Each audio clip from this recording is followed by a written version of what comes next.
প্রশ্ন হলো, নবুয়তের পূর্বে রাসূল আকরাম সাল্লাল্লাহু আলাইহি সাল্লাম কোন ধর্ম পালন করতেন? গুরুত্বপূর্ণ প্রশ্ন।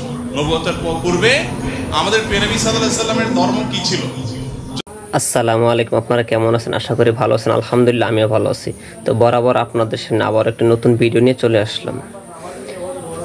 স্ক্রিনে প্রথম যে ভিডিওটি দেখলেন, এই ভিডিওটা হযরত শাহ আহমদুল্লাহ সাহেবের ওনার কিছু বক্তব্য নিয়ে আলোচনা সমালোচনা হচ্ছে। আর আমরা যাকে ভণ্ড নামে চিনি, মাজার পূজারী নামে চিনি, হয়তো আপনারা বুঝে ফেলছেন আমি কার কথা বলতে চাচ্ছি। গিয়াসউদ্দিন। এই গিয়াসউদ্দিন কিন্তু শাইখ আহমদুল্লাহ সাহেবকে অনেক গালিগালাজ করলেন, অনেক বড় বড় কথাও বললেন। তা আসলে এমন কি বলেছিলেন শাইখ আহমদুল্লাহ সাহেব? তা আসুন ওনার বক্তব্যটা শুনি, তাহলে হয়তো আপনারা বুঝতে পারবেন বিস্তারিত যে উনি কী বললেন আর তাহিরি কোথায় নিয়ে লাগাইছেন। তা আসুন আমরা ওনার বক্তব্যটা শুনি। প্রশ্ন হলো, নবুয়তের পূর্বে রাসূল আকরাম সাল্লাল্লাহু আলাইহি সাল্লাম কোন ধর্ম পালন করতেন? গুরুত্বপূর্ণ প্রশ্ন। নবুয়তের পূর্বে আমাদের প্রিয় নবী সাল্লাল্লাহু আলাইহি সাল্লামের ধর্ম কি ছিল? যদি বলেন যে কোন ধর্মে অনুসরণ করতেন না, তাহলে নাউজুবিল্লাহ, উনি কি ধর্মহীন ছিলেন নাকি? উনি নবী হয়েছেন কত বয়সে? 40 বছর বয়সে। তাহলে 40 বছর বয়স মানে তো জীবনের মূল টাইমটা প্রায়। তো এই 40 বছর পর্যন্ত উনি নিজে তো নবী ছিলেন না, উনি নবী হয়েছেন তারপরে। তাহলে 40 বছর পর্যন্ত নবী হওয়ার আগে তার ধর্ম কি ছিল? এর উত্তর হলো যে আম্মা জান আয়েশা রাদিয়াল্লাহু তাআলা আনহা বর্ণিত হাদিস, যেটি বুখারীতে আসছে, মুসলিমে আসছে, তিনি বলেছেন যে কানান নবী সাল্লাল্লাহু আলাইহি সাল্লাম ইয়াখলু বিগারি হিরা ইয়াতাহান্নাফ ফি। নবী সাল্লাল্লাহু আলাইহি সাল্লাম নবী হওয়ার আগে হেরা গুহায় গিয়ে ইবাদত বন্দেগী করতেন। ইয়াতাহান্নাফ এর তরজমা ইবনে হাজার আসকালানি রাহিমাহুল্লাহ অনেকে বলেছেন ইয়াতাহান্নাফ, অর্থাৎ ইব্রাহিম আলাইহিস সালামের যে দ্বীন হানিফ ছিল, ওই দ্বীন হানিফের উপরে তিনি অটল থাকতেন, অবিচল থাকতেন। সমাজের বিভিন্ন অপরাধ, এগুলোর যে আপনার কি বলে এটাকে, এগুলোর যে ছোঁয়া, এগুলোর যে আঁচ, এগুলো নবীজি সাল্লাল্লাহু আলাইহি সাল্লামের গায়ে তিনি লাগাতে দিতেন না, বরং তিনি হেরা গুহায় গিয়ে আল্লাহর ইবাদত বন্দেগী করতেন। ইব্রাহিম আলাইহিস সালামের যে মিল্লাত ছিল, মিল্লাত ইব্রাহিমী যেটাকে বলা হয়, এই মিল্লাত ইব্রাহিমের উপরে নবী করিম সাল্লাল্লাহু আলাইহি সাল্লাম ছিলেন। তাহলে তার নবুয়তের আগের যে সময়টা, এই সময়টাতে তার যে দিন ছিল, এটা ছিল দিন ইব্রাহিম। কোন দিন ছিল? তার বাবা পূর্বপুরুষ ইব্রাহিম আলাইহিস সালামের দিন এবং মিল্লাতের উপরে ছিলেন, এবং সেই মিল্লাত, সেই আকীদা এবং সেই মানের উপরে থেকে তিনি গারে হেরায় গিয়ে আল্লাহ তাআলার জিকির, আল্লাহর স্মরণ, দোয়া করতেন। নবী করিম সাল্লাল্লাহু আলাইহি সাল্লাম মক্কায় জন্ম হয়েছে, তার মক্কায় বড় হয়েছেন, 40টা বছর নবী হওয়ার আগ পর্যন্ত এখানে কাটিয়ে দিয়েছেন।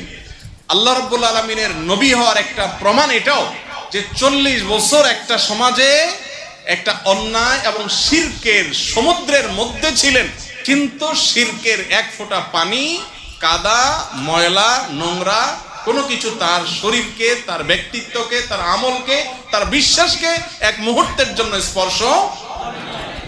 এটা সম্ভব শুধুমাত্র তার বেলাতে, যাকে রক্ষা করেছেন স্বয়ং আল্লাহ। তার নবী মুহাম্মদ সাল্লাল্লাহু আলাইহি সাল্লাম মক্কায় সবাই যখন মূর্তি পূজা করে, সবাই যখন শিরক করে, সবাই যখন শিরকের ভিতরে নিমজ্জিত, সবাই যখন বিভিন্ন জাহিলি যুগের কর্মকাণ্ডে নিমজ্জিত, গোটা সমাজ একদিকে যাবে, একটা মানুষ স্রোতের বিপরীতে একা একা টিকে থাকবে, কেউ তাকে ওয়াজ নসিহত করে কনভিন্স করছে, এরকমও না। এটা হতে পারে শুধুমাত্র কিসের মাধ্যমে? আল্লাহ তাআলার হেফাজতের মাধ্যমে। তো নবী হওয়ার আগে তিনি মক্কার মানুষদের এই শিরকপূর্ণ যে দিন, এটার অনুসারী ছিলেন। তিনি ছিলেন ইব্রাহিম আলাইহিস সালামের মিল্লাতের কি ইমাম আল্লামা আলুসি রাহিমাহুল্লাহ সহ বিশ্ববিখ্যাত মুফাসসির, মুহাক্কিক, উলামা ইকরাম এই কথাই বলেছেন যে তার আগের যে জীবন সে অ্যানালাইসিস করলে দেখা যায় যে তিনি দ্বীনে হানিফের উপরে ছিলেন। তিনি যদি নিজে নবী হওয়ার আগে এক মুহূর্তের জন্য অন্যদের দেখা দেখি বাচ্চা কালেও যদি অন্তত শিরকের কাজ করতেন, নাউজুবিল্লাহ, তাহলে শিরকের বিরুদ্ধে তিনি যখন তাওহীদের দাওয়াত দিয়েছেন, মক্কার মানুষ বলতো যে তুমি নিজেই তো একসময় করতা, ঠিক না বে ঠিক? কিন্তু অমুসলিমদের রচিত কোনো নবীজির জীবনী গ্রন্থেও এরকম তথ্য পাবেন না যে মক্কার কোনো মানুষের বুকের পাটায় বলছিল যে নবীজিকে বলবে যে তুমি নিজেও করেছো। কারণ তিনি শিশুকাল থেকে সবাই শিরকে নিমজ্জিত থাকলেও, বা বেশিরভাগ মানুষ নিমজ্জিত থাকলেও, তিনি কিন্তু আল্লাহর অশেষ অনুগ্রহে সেফ ছিলেন, নিরাপদে ছিলেন। তারা আপন দাদা, তিনি মক্কার কুরাইশদের নেতা ছিলেন, যারা মূর্তি পূজা করতো তাদের লিড দিতেন।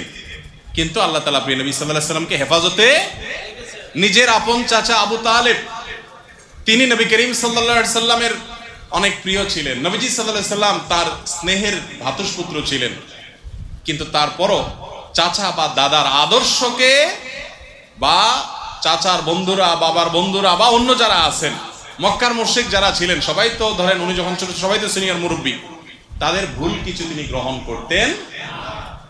এটাই তার একটা বিশেষ আপনার মুজিজা বলতে পারেন, অলৌকিকত্ব বলতে পারেন, যে আল্লাহ তাআলা তাকে হেফাজতে রেখেছেন।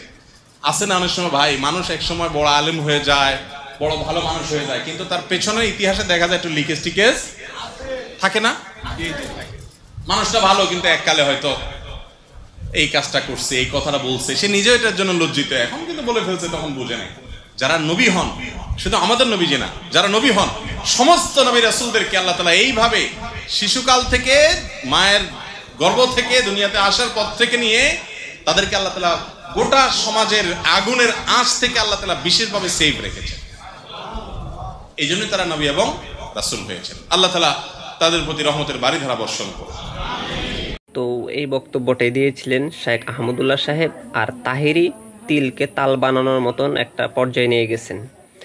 তাহেরির কাছ থেকে এর চেয়ে ভালো কিছু আশা করা যায় না, কারণ ওরা তো মাজার পূজারী, আর ওরা তো একে অপরের দোষ খোঁজাটে ওদের ধর্মকর্ম বানায় নিছে। তা আজকের মতো এখানেই শেষ করছি আমার বক্তব্য। খোদা হাফেজ। আহমদুল্লাহ সাহেবকে বলতে চাই, ঘুমটা মৌলবীকে বলতে চাই, আমি 48 ঘন্টা সময় দিলাম, 48 ঘন্টার ভিতরে তার বক্তব্যকে উড্ড করতে হবে, তওবা করতে হবে, জাতির কাছে ক্ষমা চাইতে হবে। এই জন্য পরিষ্কার কথা, মানবতার নামে, দান করার নামে ওই সুনামগঞ্জের বন্যায় গেলে মুসলমান হওয়া যায় না, ঈমান ঠিক করতে হয়। তোমাদের ঈমান ঠিক নাই, জাতিকে ধোঁকা দেওয়ার সময় নাই। কথা বলেন ঠিক না বেঠে? সুন্নাহ, এই আসুন্নাহ নাম দিয়া মানবতার ফেরিওয়ালা হইতে চাইতেছ, ঈমান জলাঞ্জলি দিয়া কাজে আসবে না। 48 ঘন্টার ভিতরে মাপ চাও, আর নাহলে আন্দোলনের দুর্গ গড়ে তোলা হবে। এখনো সময় আছে, ক্ষমা চেয়ে নাও।